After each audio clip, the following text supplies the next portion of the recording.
반갑습니다. 2023년 첫 거래일인데 오늘 시장이 아주 바사삭이었습니다. 근데 좀 개별적으로 봤을 땐 장기적으로 많이 빠졌다. 장기적으로 좀 가져가 볼 만한 종목들이 보이지만 단발적인 시장으로 봤을 때는 고민이 좀 많이 되는 시장이었습니다. 이렇게까지 빠진다고? 약간 이런 느낌이었던 것 같아요. 일단 글로벌 시장 중에 오늘 문연 이제 시장이 이제 우리나라 빼고는 없기 때문에 시장이 이런 건가 싶기도 했어요. 그래서 오늘 같은 경우에는 시장이 이런 분위기로 갈 때 어떤 섹터를 좀 봐야 하는지에 대해서 영상을 좀 찍어 보도록 하겠습니다. 일단 제가 어제 올라갔나요? 엊그제 올라갔나? 이게 이때 알려드렸던 종목들이 자리가 좋아요. 실제로 이제 주가가 올라온 종목들도 있는데 추가적인 상승이 더 나올 것 같거든요. 이 중에 하나는 이제 뭐 보시면 아시겠지만 하나제약도 있어요. 그 외에 이제 여기에 쭉 종목 있는데 오늘 또 추천하긴 좀 그러니까 제약바이오 원하시는 분들은 이 영상을 좀 참고로 하시면 좋을 것 같습니다. 제가 제약바이오가 더 간다라고 얘기를 할 때 좀 근거 있게 말씀을 드렸던 것 같아요. 그리고 한 번은 더 갈 것 같아요. 한 번 더 가면 이제 바톤 터치를 해야 하는 섹터를 찾아야 하는데 일단 뭐 자리들을 보면 한 번은 더 간다. 일단 중국이 이제 코로나 확진자가 증가를 하고 있고 이제 뭐 추가적으로 이제 동물한테도 이제 코로나 뭐 숙주가 옮겨갔다 뭐 이런 이제 얘기들이 나올 정도로 코로나 관련된 얘기가 많아요. 근데 이게 항상 처음이 충격이지 두 번, 세 번 경험을 하다 보면 이게 별로 자극적이지 않아요. 그래서 이런 코로나 관련돼서 우리나라 이제 투자자들이 별로 감흥이 없어서 이제 크게 안 움직이는 건데 사실 오늘 같은 시장에서도 움직이는 건 코로나 관련주였죠. 그래서 보면은 이제 뭐 미국 같은 경우에 뭐 다우존스 같은 경우에는 뭐 굉장히 탄탄하고 그 다음에 이제 뭐 나스닥 같은 경우에는 좀 우리나라랑 비슷하지만 그래도 더 강하죠. 일단은 이제 중장기 이평선을 버텨주려고 하니까 그러면 이제 우리나라 지수를 봤을 때 뭐 비슷하게 가려고 해요. 코스피 지수인데 우리나라는 이제 120선을 지지를 받으려고 용을 쓰고 있단 말이에요. 그 다음에 코스피 같은 경우에도 120선을 이탈을 했어요. 이탈은 했지만 얘도 버텨주려고 노력을 하는 것 같아요. 오늘 지수를 봤을 때. 그래서 제가 이제 지수가 이렇지만 이제 제약 지수가 이제 나쁘지 않다, 많이 빠졌다라고 말씀을 드렸어요. 그래서 지금 이제 그 구간대 바닥권에 있는데 바이오 이제 지수도 그렇고 그 다음에 이제 2차전지 이제 뭐 지수까지 쭉 봤을 때 뭐 많이 빠졌어요. 대부분의 종목들이 많이 빠졌어요. 제가 이제 시장 하락이 크게 안 나올 거라고 계속 말씀을 드리는 게 대부분의 지수가 이 정도면 종목들이 굉장히 많이 빠졌다는 얘긴데 여기서 이제 더 빠진다라는 건 정말 그 정도면 이제 좀 과장돼서 얘기했을 때 적금 털어서 찍어야 하는 게 아닐까라고 생각이 되는 그런 시점이라고 생각을 합니다. 일단 이제 IRA 관련된 얘기 나오고 이제 테슬라가 먼저 이제 미장에서 반등이 좀 세게 나와주면서 그 영향이 오늘 우리나라 장까지 이어졌다라고 볼 수가 있는데 일단 뭐 얘네는 뭐 장기적인 종목이니까 뭐 걱정이 되지 않습니다. 이제 당장의 시세 차익을 노리는 분들이 좀 아쉬워할 부분이지 사실 뭐 2차전지 이런 거는 뭐 별로 그렇게 걱정은 안 되고요. 시간에 로봇주도 움직이고 있는데 뭐 종가가 어떻게 될지 모르겠지만 뭐 로봇주도 사실 오늘장에 갈 수도 있는 시장이었는데 시장 분위기가 이러니까 오히려 주저앉히더라고요. 그러니까 오늘은 갈 수 있는 자리에서 주저앉힌 종목이 굉장히 많아요. 그래서 이런 시장에서는 제약 바이오가 쉬어갈 때 시장이 안 좋다고 가정하면 매수해야 하는 섹터는 시장 뭐 글로벌 이슈 뭐 시장 이런 거와 무관하게 갈 수 있는 종목들이어야 하거든요. 무관하게 가야 하는데 저는 지금 시장에서 안 가는 게 좀 이해가 안 되는 것 중에 하나가 방산주. 저는 우리나라 뭐 물론 이제 해양 연공권도 물론 우리나라 영토지만 거기는 일단 사람이 사는 건 아니잖아요. 근데 사람이 사는 곳에 그 비행 물체가 그렇게 떠다녔다는 것도 굉장히 큰 이슈인데 이렇게 단발적으로 끝나는 것도 좀 그렇고, 그 다음에 뭐라고 할까, 시장이 안 좋잖아요. 시장이 안 좋은데 방산주가 갈 법한데 방산주가 안 가더라고요. 그래서 이것도 좀 의아합니다. 아무래도 이제 코로나라는 이제 주도 섹터가 있기 때문에 못 가는 게 아닌가라고 생각을 하는데, 저는 이제 시장이 이런 분위기로 간다면 방산주가 한번 튈 수 있는 시장이라고 생각합니다. 저는 뭐 군대를 안 갔다 와서 모르겠지만 안보적으로 굉장한 이슈라고 생각을 하는데, 일단 이런 이제 좀 이 방산 안보에 관련된 자각이 좀 필요한 시즌이라 좀 방산주가 움직일 수 있는 시장이라 생각을 합니다. 아직 안 움직였다고 생각하고, 그 다음에 또 움직일 수 있는 게 정치 테마주인데, 이제 3월달 코앞이죠. 국민의힘 전당대회가 있어요. 그래서 2022년 같은 경우에는 유승민이 1위, 그 다음에 2위 안철수, 뭐 3위, 뭐 쭉쭉쭉 뭐 이렇게 있었던 것 같아요. 근데 갑자기 새해 첫날부터 1위가 나경원이고 2위가 안철수고 이렇게 나오면서 오늘 이제 유승민 관련주가 빠졌어요. 근데 이제 유승민 관련주가 하락할 때 배경 요인들이 있었는데, 일단 인터뷰 내용이 나왔어요.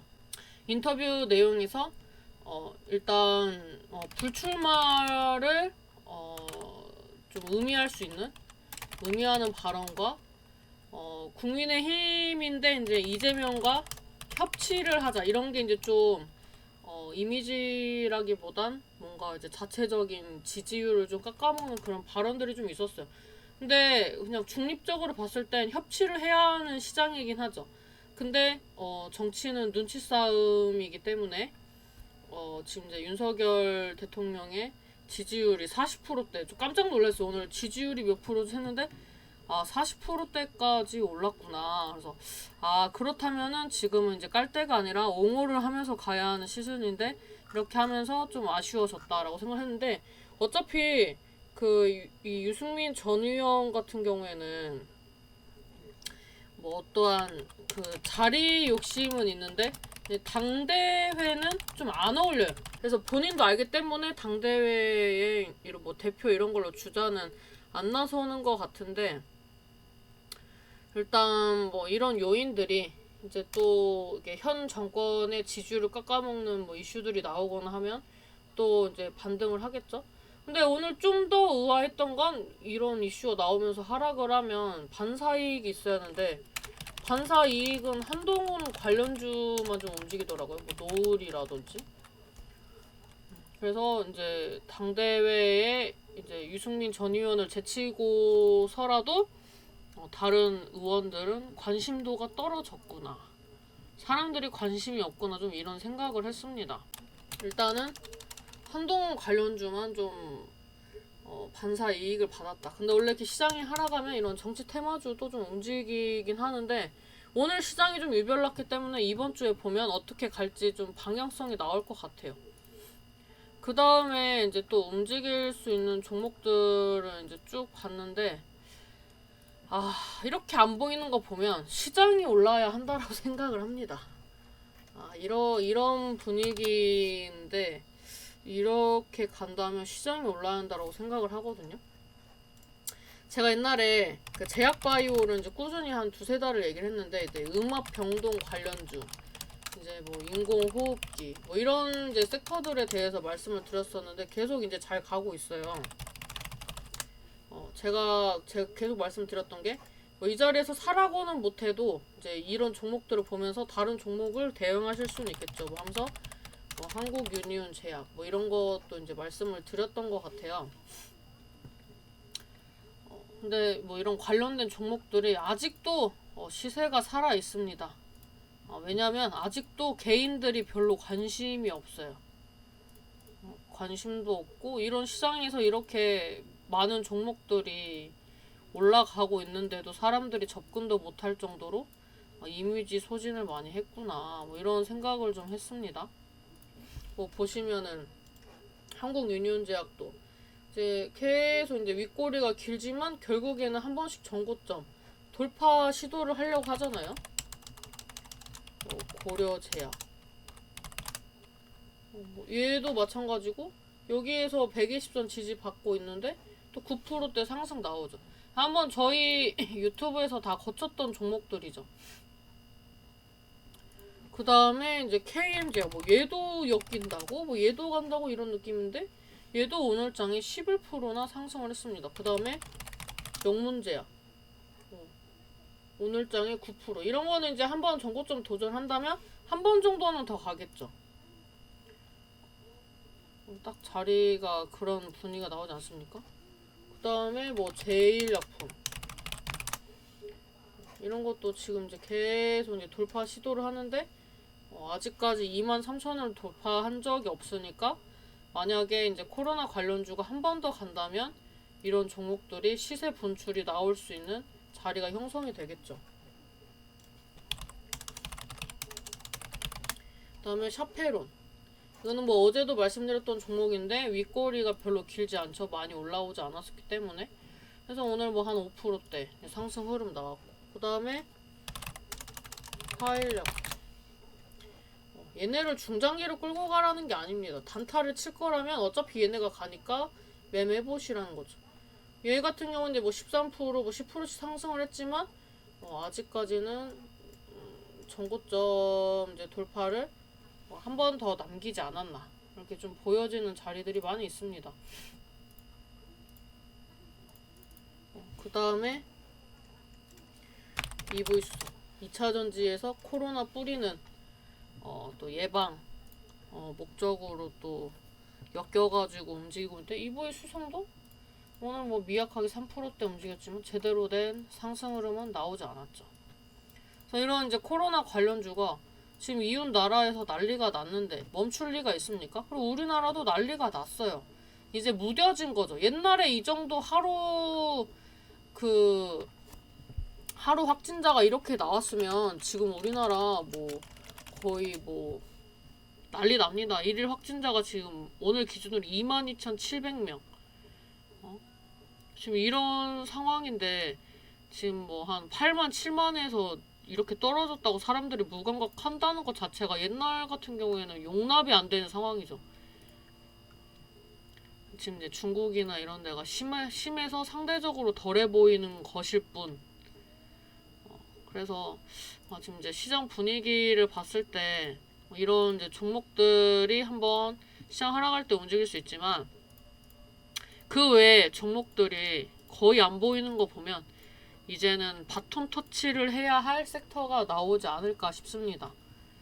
일단 뭐 로봇주가 못 버텼고 2차전지도 오늘 기술적 반등만 살짝 나왔었는데 치고 올라가주는 섹터가 조만간 출현하지 않을까라고 생각을 합니다. 그렇다면 그 종목을 또 빠르게 선취를 하셔야겠죠? 그래서 일단은 이번 주 분위기를 봤을 때 이런 종목들 코로나 관련주 한 번 더 가고 방산주랑 이제 정치 테마주 이제 정치 테마주는 좀 약해요. 지금 이제 현 정권의 지지율이 높기 때문에 지지율이 낮으면 이제 또 굉장히 세게 가는데 아직은 지지율이 높다. 그래서 이런 이제 종목들 흐름 보시고 대응하셨으면 좋겠습니다. 어차피 올해는 플러스 마감이라 생각합니다. 굉장히 긴 시간 쉬었고 많이 빠졌고 그 다음에 뭐 인플레이션이라든지 이제 금리 관련돼서도 많이 무뎌진 편이고 이제 또 이번 달에 뭐 채권적인 이슈가 있다라고 하지만 그것 또한 잘 헤쳐나가리라 믿습니다. 그래서 올해 어차피 뭐 12달 남았습니다. 좀 널널하게 여유롭게 가시면 올라갈 때 또 말도 안 되게 한 번에 또 쭉쭉 수익 보고 나올 수 있으니까 너무 상심하지 마시고 진득하게 가셨으면 좋겠습니다. 네, 새해 복 많이 받으시고요. 내일 좋은 이슈 있으면 또 텔레그램과 유튜브 통해서 알려드리도록 하겠습니다. 감사합니다.